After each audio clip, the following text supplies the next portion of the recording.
அஸ்ஸலாமு அலைக்கும் வரஹ்மத்துல்லாஹி வபரகாத்துஹு. இன்னைக்கு நம்ம என்ன வாகையா பார்க்கலான்னா, துல்கர்னைன் அவங்கள பற்றி பார்க்கலாம். குரானில் அல்லாஹு தாலா துல்கர்னைன் அவங்கள பற்றி அல்லாஹ் மென்ஷன் பண்ணுறான். அதாவது துல்கர்னைன் யாவஜூஜ் மாவஜூஜ் கூட்டங்களை கண்ட்ரோல் பண்ண அல்லாஹ் அனுப்புனதா துல்கர்னைன் அவங்கள பற்றி அல்லாஹ் குரானில் மென்ஷன் பண்ணுறாங்க. அதுக்கு முன்னாடி நம்ம என்ன பார்க்கலான்னா, இந்த உலகத்தை கட்டி ஆண்ட மன்னர்கள் 4 பேர். மொத்த உலகத்தை என்டையர் வேர்ல்டை ஒரு கொடியின் கீழ் ஆட்சி அப்படின்னு சொல்லுவோம் இல்லையா, அந்த ஒரு கொடியின் கீழ் ஆட்சி செஞ்ச மன்னர்கள் 4 பேர். அதில் 2 முஸ்லீம் 2 காஃபிர். முஸ்லீம் யாருன்னா நபி சுலைமான் அலைஹிஸ்ஸலாம். அவங்க ஒரு முஸ்லீம். சுலைமான் அலைஹிஸ்ஸலாம் ஒரு கொடியின் கீழ் மொத்த உலகத்தை ரூல் பண்ணாங்க. செகண்ட் யார் பார்த்தீங்கன்னா இந்த துல்கர்னைன். இவங்கள ஒரு கொடியின் கீழ் ஆட்சி பண்ண மன்னர்களில் 2வது முஸ்லீம் துல்கர்னைன். 3வது யாருன்னா ஒரு காஃபிர், நம்ரூத் அப்படிங்கிற ஒரு கொடுங்கோல் அரசன். இப்ராஹிம் நபி அவங்க காலத்தில் வாழ்ந்த அரசன் தான் நம்ரூத். அந்த இப்ராஹிம் நபியோட அந்த லைஃப் ஹிஸ்ட்ரி நம்ம படிக்கிறப்போ சீரத் கிதாபுகளில், ஹிஸ்ட்ரி புக்ஸில், இஸ்லாமிக் ஹிஸ்ட்ரி புக்ஸில் நம்ரூத் பற்றி வரும். நம்ரூத் இப்ராஹிம் நபியோட வாகையாக நிறைய வரும். அந்த நம்ரூத் தான் காஃபிர், கட்டியாண்ட ஒரு மன்னர். 4வது யாருன்னா புக்த நசர் அப்படின்னு ஒரு பேரில் வருது. ஸோ 2 முஸ்லீம் 2 காஃபிர். சுலைமான் நபி, துல்கர்னைன் முஸ்லீம், மொத்த உலகத்தை ஆண்ட மன்னர்கள். காஃபிரில் 2 பேர் யாருன்னா நம்ரூத், புக்த நசர். இவங்க 2 பேர் காஃபிரில். இன்னைக்கு நம்ம துல்கர்னைன் குரானில் வருது இல்லையா, துல்கர்னைன் அவங்கள பற்றி கொஞ்சம் டீப்பர் லெவலில் பார்க்கலாம். துல்கர்னைன் அப்படின்னு யாருன்னா குரான்லலாம் மென்ஷன் பண்ணுறான். யாவஜூஜ் மாவஜூஜ் அப்படிங்கிற ஒரு கூட்டத்திலேருந்து துல்கர்னைன் அவங்க மக்களை காப்பாற்றினாங்கன்னு அப்படின்னு சொல்கிறான். அந்த யாவஜூஜ் மாவஜூஜ் யாருன்னா சித்திரக்குள்ளர்கள் அப்படின்னு சொல்லுவோம் இல்லையா, அதாவது குள்ளர்கள் கூட்டம். அவங்க நிறைய அட்ராசிட்டிஸ், நிறைய தொல்லைகள், நிறைய பிரச்சனைகள் மக்களுக்கு கொடுத்துட்டு இருந்தாங்க. அவங்க ரொம்ப குள்ளர்களாக இருந்தாங்க. இதுதான் வருது. ஸோ நிறைய டீட்டெயில்ஸ் தெரியல, ஆனால் இதுதான் மென்ஷன் ஆகிருக்கிற டீட்டெயில்ஸு. ஸோ இந்த சித்திரக்குள்ளர்களோட தொல்லைகள் ரொம்ப அட்டகாசம் தாங்க முடியாமல் மக்கள் ரொம்ப அவதிப்பட்டாங்க. நிறைய குழப்பங்கள், நிறைய பிரச்சனைகள் அவங்க மக்களுக்கு கொடுத்தாங்க. நிறைய சிரமம் கொடுத்தாங்க. நிறைய ட்ரபிள் பண்ண ஆரம்பித்தாங்க. அப்போது இந்த துல்கர்னைன் அவங்க சித்திரக்குள்ளர்களை கண்ட்ரோல் பண்ணி என்ன பண்ணாங்க, குரானில் என்ன அல்லாஹ் தஆலா மென்ஷன் பண்ணுறான்னா, செம்புனால் ஆன ஒரு சுவரை எழுப்புறாரு அப்படின்னு சொல்கிறாரு அல்லாஹ். அதாவது காப்பர் மெட்டீரியலால் ஆன ஒரு வால். இப்போது எக்ஸாம்பிளுக்கு கிரேட் வால் ஆஃப் சைனா நம்ம பார்க்குறோம் இல்லையா, உலகத்தில் இருக்கிற இப்போ கிரேட் வால் ஆஃப் சைனா, சீன பெருஞ்சுவர் அப்படின்னு சொல்லுவோம். ஸோ சிமிலர் டு தட், அந்த ஒரு சிட்டியை ப்ரொடெக்ட் பண்ண இவர் துல்கர்னைன் அவங்க அந்த காப்பரால் ஆன ஒரு வாலை கிரியேட் பண்ணுறாரு, சித்திரக்குள்ளர்கள் உள்ளே வராமல் தடுக்கிறதுக்கு. ஸோ இது ஒரு விஷயம் வருது.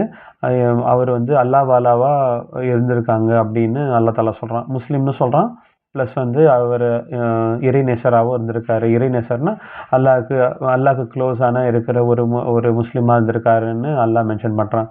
ஆனால் நிறைய தஃப்சீர்களோட ஒரு ஆத்தர்ஸ்க்கு நடுவில் நிறைய ஒரு டிஸ்கஷன்ஸ் ஆஃப் பாயிண்ட் துல்கர்னைன் பற்றி இருக்குது. நிறைய கிதாபுகளில் அந்த டிஸ்கஷன்ஸ் வருது. என்னென்னா, இவர் நபியா, இல்லை இவர் ஒரு அவுலியாவா, இல்லை ஒரு நாதாவா, ஒரு அல்லாவாலாவா, யார் இவர் அப்படிங்கிற ஒரு டிஸ்கஷன் குரானிக் ஸ்காலர்ஸு, தஃப்சீர் ஸ்காலர்ஸ்குள்ள இது இருக்குது, இந்த டிஸ்கஷனு.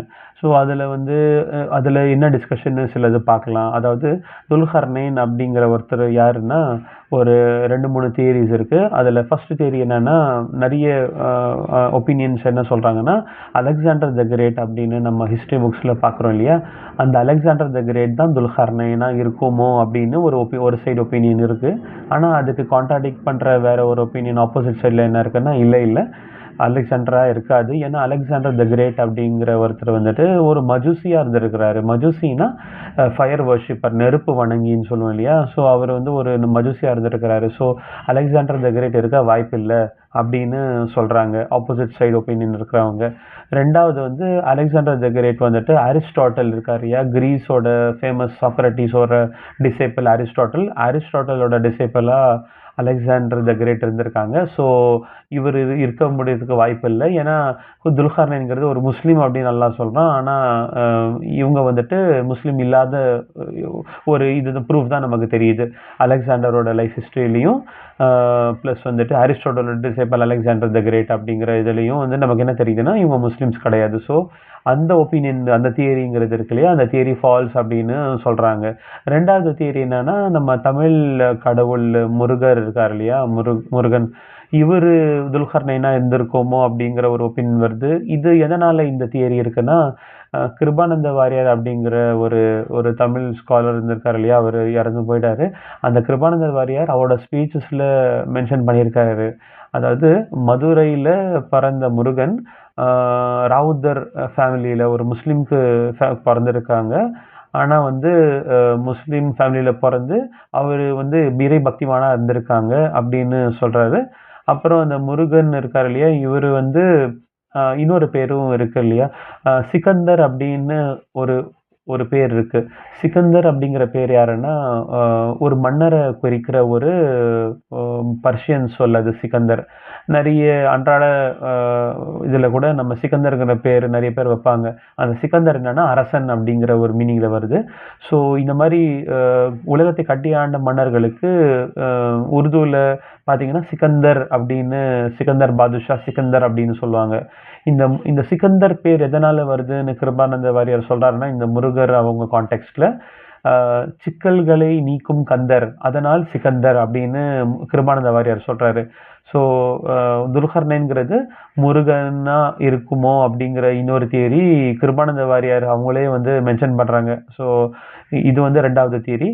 ஆனால் இப்னு கசீர் அப்படின்னு தஃப்சீர்களோட இந்த இந்தியாவில் இருக்கட்டும், சப்கான்டினென்ட்டில் ரொம்ப ஃபேமஸான இப்னு கசீர், ரொம்ப ஃபேமஸான ஒரு தஃப்சீர் ஸ்காலர் அவர் இப்னு கசீர்.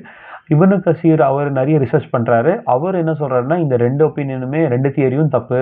ஸோ அலெக்சாண்டராக இருக்க முடிய வாய்ப்பு இல்லை, முருகராகவும் இருக்க வாய்ப்பு இல்லை.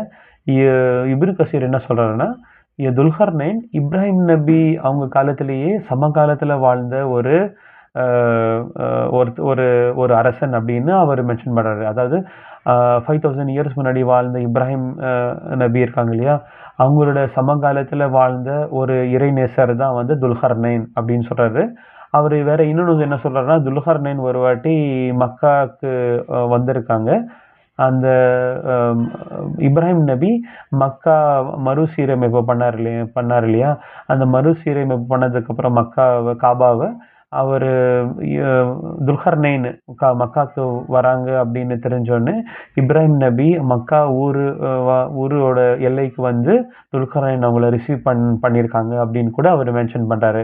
ஸோ இந்த ஃபஸ்ட்டு ரெண்டு தியரிஸும் இல்லை, இதுதான் ட்ரூ அப்படின்னு வந்து இப்னு கசீர் சொல்கிறாரு. அதனால் இன்னைக்கு நம்ம பார்த்தது என்னென்னா, குரானில் மென்ஷன் பண்ணியிருக்கிற ஒரு அவுலியா, ஒரு இறைநேசர் துல்கர்னைன். நபிமார்கள் பற்றி சொல்லும்போது அல்லாஹ் துல்கர்னைன் அவங்கள பற்றியும் சொல்கிறான். அவர் ஒரு முஸ்லீமாக இருந்திருக்காருன்னு சொல்கிறான். அவர் வந்து யாஜூஜ் மாஜூஜ் கூட்டத்தோட அட்டூழியத்தை ஒழிக்கிறதுக்கு அவர் வந்து ஒரு பெரிய சுவர் மக்களுக்காக எழுப்பினார். அந்த சுவர் வந்து செம்பலான சுவர் அப்படின்னு சொல்கிறான் அல்லாஹ், காப்பராலான ஒரு வால் அப்படின்னு சொல்கிறான். அவர் ஒரு இறைநேசராக இருந்திருக்கிறாரு அப்படின்னு சொல்கிறான். ஸோ இன்னைக்கு நம்ம பார்த்த இந்த விஷயம் துல்கர்னைன் அவரை பற்றி நமக்கு புதுசான ஒரு இன்ஃபர்மேஷன் இருந்தால் நம்ம இன்னைக்கு தெரிஞ்சுக்கிட்டோம். நீங்கள் மற்றவங்களுக்கும் இந்த இன்ஃபர்மேஷன் ஷேர் பண்ணுங்கள், சப்ஸ்கிரைப் பண்ணுங்கள், லைக் பண்ணுங்கள். இன்னொரு அடுத்த வீடியோவில் பார்க்கலாம். வாஹிரு தாவானா அல்ஹம்துலில்லாஹி ரபில் ஆலமீன்.